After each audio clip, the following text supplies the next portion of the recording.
बाप रे बाप, कितनी गर्मी है। अब तो ये कूलर भी ना के बराबर ठंडी हवा फेंकता है। ऐसी गर्मी में तो बस एसी ही हमें गर्मी से छुटकारा दिला सकता है। माँ, अब तो आप लोग एसी लगवा लीजिए। हम कब तक ऐसी भयंकर गर्मी में इस कूलर में गुजारा करेंगे? बेटा, एसी लगाना पेड़ से पत्ते तोड़ने जितना आसान काम नहीं है। हम किसी रजवाड़े खानदान से नहीं, एक मिडिल क्लास फैमिली से हैं, समझी। और वैसे भी अगले महीने तुम्हारे भाई की शादी है ना, जाने उसमें भी कितना खर्च हो रहा होगा। माँ, जब भाभी आएंगी तो वो साथ में दहेज में ढेर सारा सामान भी तो लेकर आएंगी ना। वैसे आपने हमारी होने वाली भाभी के घर वालों से दहेज में क्या क्या मांगा है? मैं तो कह रही हूँ एसी मांग लो।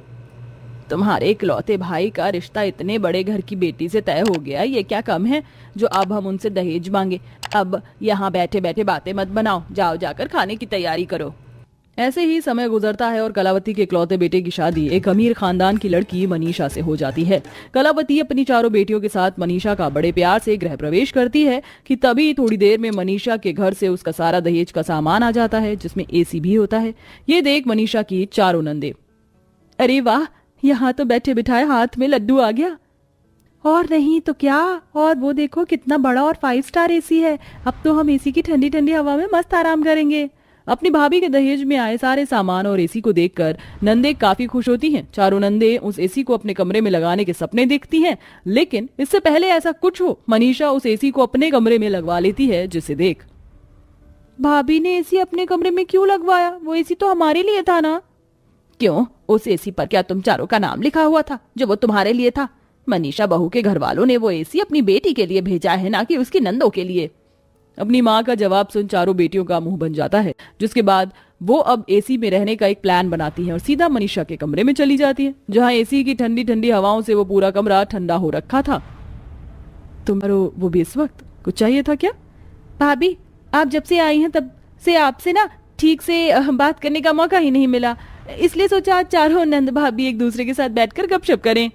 चारों नंदे मनीषा के कमरे में बैठ जाती हैं और उससे बात करने के बहाने दोपहर से शाम तक एसी की ठंडी ठंडी हवा खाती हैं और ऐसे ही दिन गुजर जाते हैं।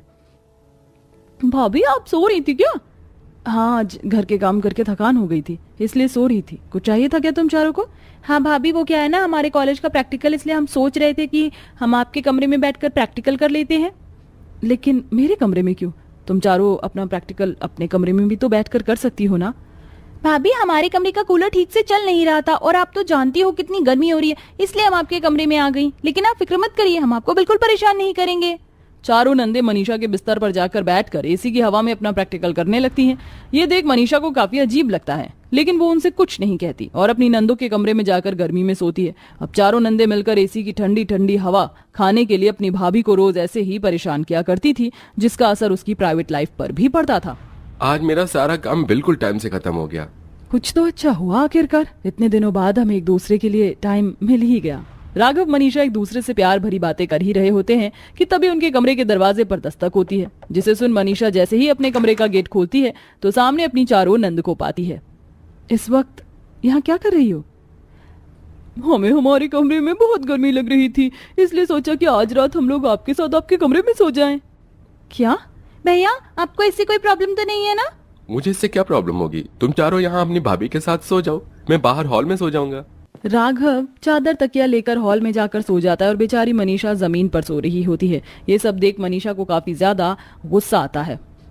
दिन में इन्होंने कम परेशान कर रखा था, जो अब ये रात में भी परेशान करने आ गई। बस अब बहुत हुआ, अब मैं और बर्दाश्त नहीं करने वाली।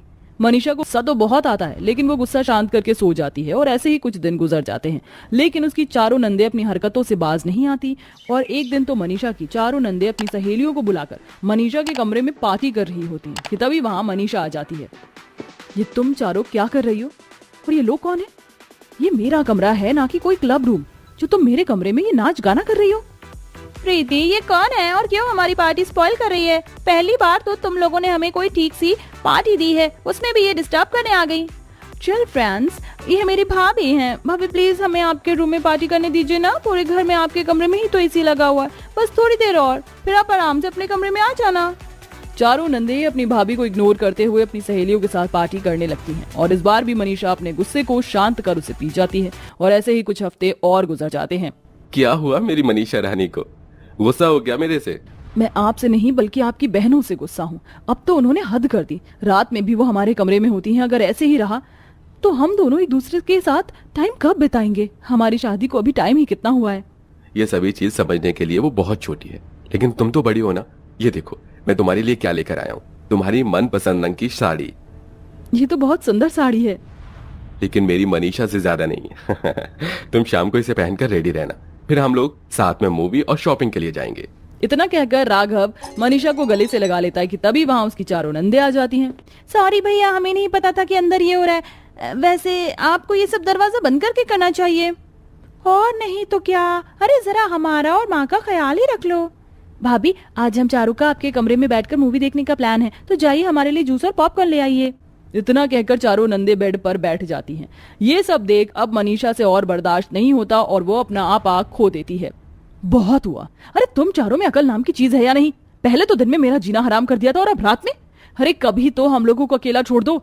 दिन रात बस मेरे कमरे में पड़ी रहती हो, वो भी इस एसी के लिए। ये एसी ना हो गया मेरी जान की आफत हो गई। तुम्हारी वजह से मैं और राघव एक मिनट भी एक दूसरे से बात नहीं कर पाते। जब देखो मेंढक की तरह उछलकर हमारे कमरे में आकर बैठ जाती हो। शरीर तो घोड़े जितना बड़ा कर दिया है, लेकिन अकल गधे जितनी भी नहीं है तुम चारों में। अपनी भाभी को इतना गुस्सा और उसकी बातें सुन चारों नंदों को काफी बुरा लगता है और वो सीधा अपने कमरे में चली जाती है। मनीषा के चिल्लाने की आवाज सुन कलावती भी वहां आ जाती है और उसकी सारी बातें सुन लेती है, जिससे सुन कलावती अपनी बेटियों के पीछे पीछे जाती है। आज भाभी ने जो किया वो सही नहीं किया। बड़ा इतरा रही है ना अपने एसी पर। अब हम कभी उनके कमरे में नहीं जाएंगे और ना ही उनसे बात करेंगे। वैसे तुम्हारी भाभी ने जो कहा वो गलत नहीं कहा था। गलती तुम्हारी भाभी की नहीं बल्कि तुम चारों की है। आप हमारी माँ होकर भाभी की साइड कैसे ले सकती हैं? इसमें साइड लेने वाली कोई बात नहीं है। उनकी नई नई शादी हुई है।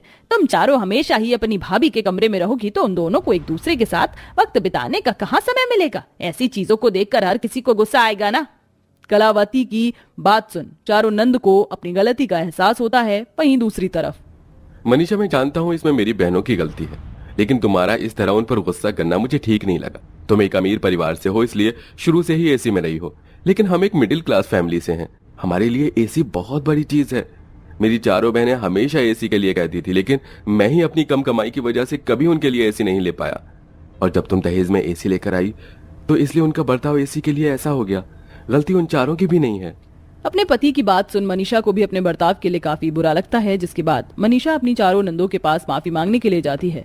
वहीं उसकी चारों नंदे भी उसके पास माफी मांगने के लिए आती हैं। हमें माफ कर दो भाभी, एसी की वजह से हम तो आपकी पर्सनल लाइफ के बारे में भूल गए थे, लेकिन अब हम आपसे वादा करते हैं कि हम कभी भी आपके कमरे में नहीं आएंगे। ऐसा मत करो, गलती मेरी भी है। मैंने भी तुम लोगों को प्यार से समझाने के बजाय बहुत डांट दिया। मुझे भी माफ कर दो। उन सभी को अपनी गलती का एहसास होता देख कलावती और राघव बहुत खुश होते हैं, जिसके बाद मनीषा अपने पिताजी से बात कर अगले दिन ही एक और एसी मंगवा लेती है और उस एसी को अपनी नंदों के कमरे में लगवा देती है। और अब चारों नंदे बिना अपनी भाभी को परेशान किए अपने एसी वाले कमरे में आराम से रहती हैं।